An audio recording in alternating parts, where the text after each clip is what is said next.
diterbitkan dalam artikel jurnal gitu. Ya Bu, mulai ada gambaran. Tapi laporan penelitian artikel jurnal tidak setebal tesis.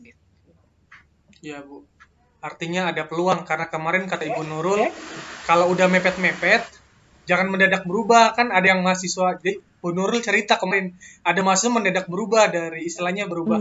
Awalnya minta jurnal, berubah jadi tesis misalnya gitu.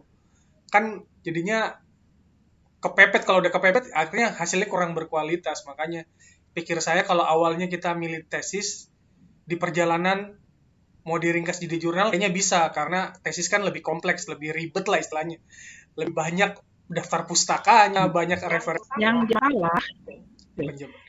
Yang jadi masalah kalau kita ingin menerbitkan artikel jurnal kita butuh waktu. Nah itu Bu, betul Bu. Itu. Saya kemarin membuat penelitian dan diterbitkan di jurnal nasional Sinta 2 gitu ya. Itu saya mengirimnya bulan Oktober atau September lah 2021 gitu ya. Diterima bulan 2021, diterima bulan Desember, berbagai kali revisi, diterima Desember 21, terbitnya nanti bulan Juli tahun 22. Wow. Lama sekali Bu. Iya. Jadi jangan dikira dengan artikel jurnal itu bisa lebih cepat. Kalau jurnalnya yang benar. Ya. Iya Bu. Mana udah nggak difasilitasi kampus juga, kamu sudah nggak memfasilitasi. Mau kembali ke tesis saja. Nah, karena tidak difasilitasi itu jadi lebih lama, lebih. Sebenarnya ya kalau jurnalnya mungkin Sinta 4 atau Sinta 3 bisa lah 2 bulan 3 bulan terbit mungkin. Karena kan jurnal itu ada periode terbitnya.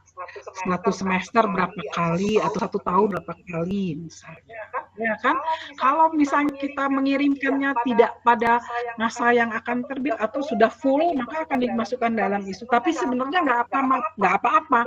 Yang dilihat prodi adalah LO-nya, Letter of Acceptance-nya. Jadi kalau sudah diterima, terbitnya nanti ya nggak apa-apa. Sebenarnya kalau mau bikin tesis juga nggak akan lama. Hal itulah atau tidak tergantung bagaimana keaktifan Bapak Ibu dalam berkomunikasi dengan dosen pembimbing. Kalau rajin, 3 bulan, 4 bulan selesai. Jadi misalnya semester depan Bapak Ibu sudah punya konsentrasi, sudah pasti konsentrasinya. Kalau tadinya tidak berubah dengan konsentrasi yang sudah Bapak Ibu pikirkan sekarang sesuai dengan proposal, maka Bapak Ibu begitu masuk semester 3, langsung aja minta Kaprodi untuk memilihkan atau Bapak Ibu milih dosen pembimbing dan mulailah bimbingan. Jadi begitu UTS, Bapak Ibu sudah selesai tesisnya. UAS, sidang tesis, gitu aja. Semester 3 itu Bu maksudnya? Kalau mau ya semester 3 konsentrasi. Bisa paralel Bu ya persamaannya. Ya sambil jadi saya sekarang banyak anak semester 3 sudah bimbingan dengan saya karena semester 3 baru mau minggu kedua.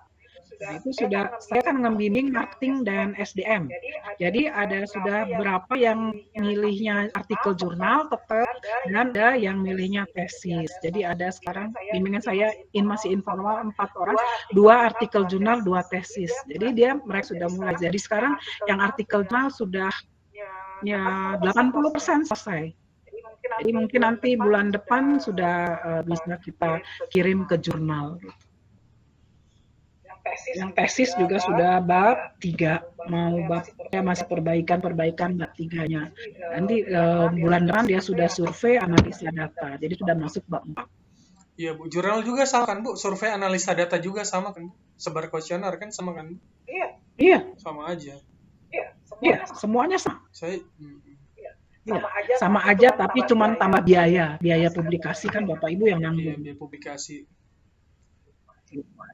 Saya tuh ini Bu. Jadi silakan nanti pilih yang mana. Kalau saya tuh kendalain aja sih Bu. nyusun pertanyaan di kuesioner tuh belum ada gambaran nyusun pertanyaan. Acuan Oke, nanti kita belajar bagaimana membuat alat alat ukur ukur ya. itu saya Jadi bagaimana dari variabel kemudian diturunkan jadi dimensi, kemudian diturunkan jadi kuesioner. Dan kita pakai skalanya skala apa. Nanti itu kita pelajari semuanya. skala Likert. Jadi jangan takut. Ya. Ya, nah sebenarnya kalau mau lebih mudah, Bapak Ibu bisa mengadopsi dari kuesioner-kuesioner yang sudah digunakan oleh peneliti lain. Karena kita tidak bisa mengembangkan sendiri kuesioner itu. Kalau kita kembangkan sendiri bisa, tapi butuh waktu untuk menguji validitas reliabilitasnya. Sama misalnya kalau Bapak Ibu membuat kuesioner untuk kualitas jasa, mengembangkan sendiri bisa, tapi mesti buang-buang waktu gitu. Jadi kita pakai saja alat ukur untuk kualitas jasa itu yang paling banyak sudah digunakan oleh ribuan peneliti adalah alat ukur yang sudah dikembangkan oleh para suraman. Ya sudah, Bapak Ibu cari itu para suraman. Suratman. Dia kan sudah mengembangkan alat ukur untuk bank, untuk rumah sakit, untuk mana, ya gitu kita pakai itu, tapi pakainya jangan sepotong-sepotong gitu, harus full, supaya kita bisa benar-benar mengukur dimensi yang sudah ditetapkannya. Jadi misalnya dimensi jasa itu kan ada kualitas jasa itu era kan ada tangible, ada reliability, empati, dan lain sebagainya. Nah itu semuanya harus terukur. Iya, reliability, responsiveness. Jadi kita gunakan ya reliability, responsiveness, assurance dan lain sebagainya. Nah itu yang harus kita bisa. Jasa, tangible. Oke, jadi kalau alat ukur nanti gimana mengembangkannya, gimana membuatnya, pakai apa skalanya apa, itu nanti adalah di pertemuan mengembangkan alat ukur. Skala Likert 54321 iya. Skala Likert boleh, skala Likertnya mau 1 sampai 5, mau 1 sampai 7, mau 1 9 dan lain sebagainya silakan. Tadi Suratman tadi siapa Bu ya? Suratman itu penulis buku tadi Ibu bilang Suratman. Para Suraman. Itu siapa Ibu? Itu ahli marketing. Ahli marketing nanti coba lihat di Kotler atau di apa nanti googling Zetmel and para Suraman. Zetmel para Suratman. Kenalnya itu Hermawan Kertajaya yang familiar Bu. Nah, dia ngambilnya dari situ. Oh, itu gurunya Hermawan Kertajaya. Iya, turunin gitu. Para ya. Suratman, Jadi, para Suratman. Ya, baru dengar Bu, para Suratman.